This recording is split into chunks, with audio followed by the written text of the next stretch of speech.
I do not know if you guys can see me and hear me, but if somebody can please tell me if they can, I would appreciate it, because this has not been working, which is why I have not been doing any live videos. And if it's working, then we might have winner, winner, chicken dinner. And my son will be commenting for me, reading the comments, sorry. So if you guys have any questions or any comments, please say so, or speak so, or type so that we can answer them to the best of our ability.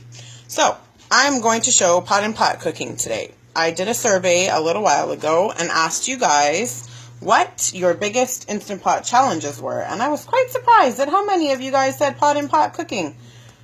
Unbelievable. So I'm going to help, hopefully, allow you guys to feel more confident and comfortable doing pot and pot cooking with your amazing pots. Can you pass the dishcloth? So I'm using my 8-quart pot today, and I am going to show you guys rice and something simple like peas. I have done meat and cooking. Oh, we have a winner. Hello, Gail. Thank you for commenting and letting me know you guys can hear me. I have done meat and rice. I have done meat and veggies. I have done many numerous different things pot and pot cooking. My favorite is to use my tiffin containers, which I will also show you guys, to do pot and pot. Dave, where's the piece that was here? Oh, okay.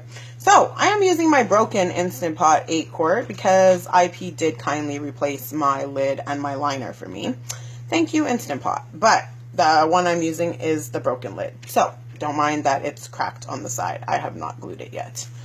And I have not used my new pot, only the liner. So I have used the liner and the lid is sitting over there.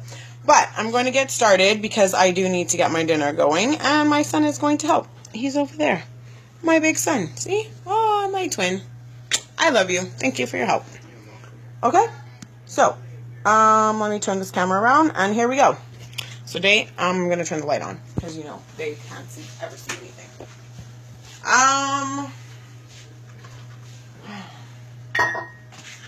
See my broken lid?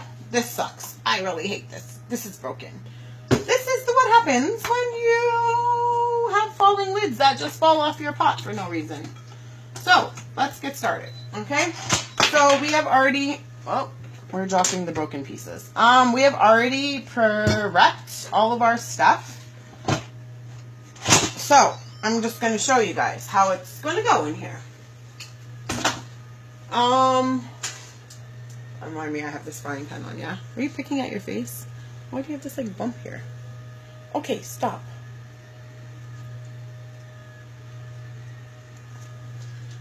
Here we have 2 cups of water in our liner. And that's what you need to get your 8-quart pot up to pressure, okay? These are my tiffin containers, you guys. Okay? This is how they look. This is what I'm using. I got these at a local Indian store in my neighborhood called Fruticana for those in British Columbia. In the top one, we have peas with some chicken broth, okay? And in the bottom one,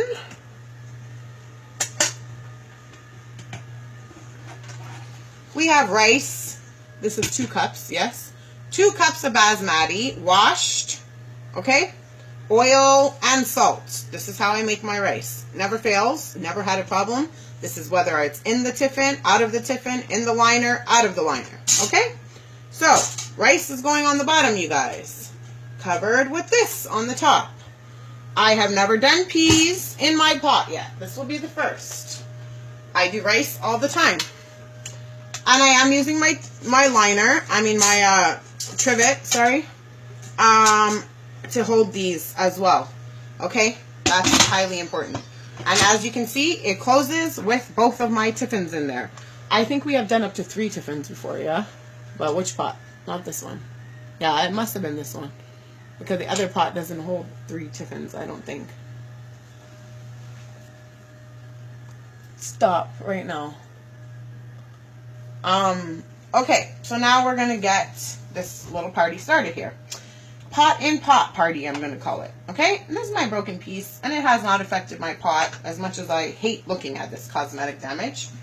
Okay, so over here, we're going to use, I'm actually going to use the rice button, okay?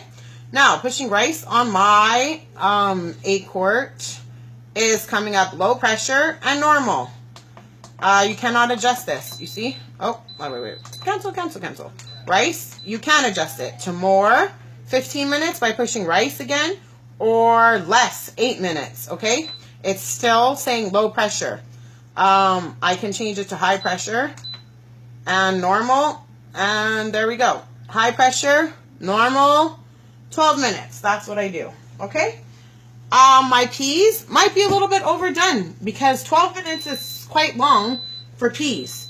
I personally would say that the peas probably should only take 2, maybe 3 minutes in your pot, okay? Because they're very small, they're very tender, they're very fast cooking vegetable. I've done rice with like cauliflower florets, for example. And the cauliflower has came out perfect. Could have probably gone a little bit longer, right, if we had wanted to, but it was fine. Like, it wasn't undercooked. It was well ready. So that's one thing, and we're gonna just wait until this is done, I guess, and we will come back and show you guys exactly what it is. She said good looking son. You're supposed to say thank you. You don't see the comments saying you're a good looking son. I'm gonna turn it around this way so that you guys can see me. Okay, so bless you, my son. It's going to take probably about 4 minutes to reach pressure, I'm assuming, this pot, with the amount of liquid in here.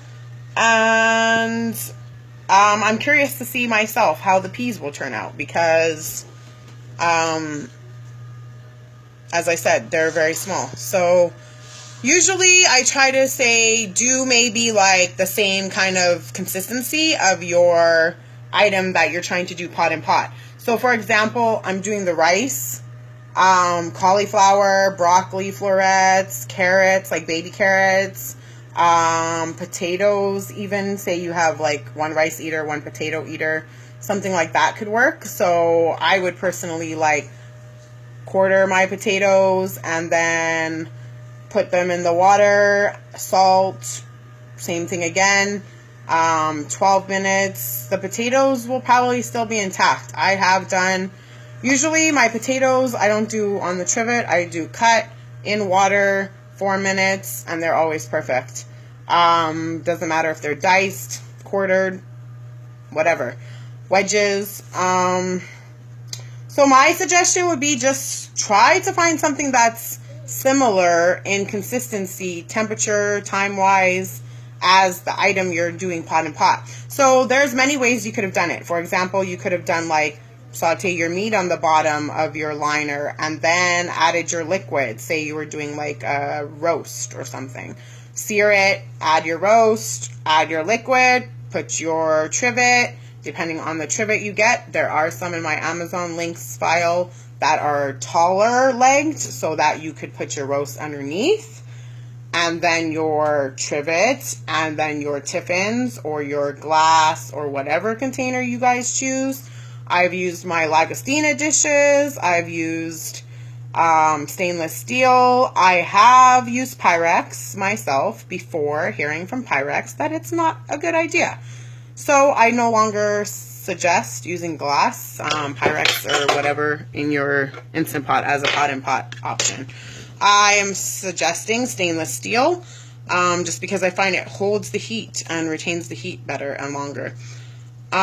So again, my pot has not reached pressure yet, so I will cut this short and I will come back with the results in about 20 minutes. Okay, I'm going to say 20 minutes just because right now it is 6:56 and I'm about to use my stove and cook my meat for this option because all three of my Instant Pot liners are being used right now. One has yogurt that I made in the 8-quart spare liner, and the other one is soaking in the sink because I made black beans in it last night and used them all up today for tacos and whatnot. So stay tuned for the results, and thank you guys for watching. Much love. One love, Chef Naomi.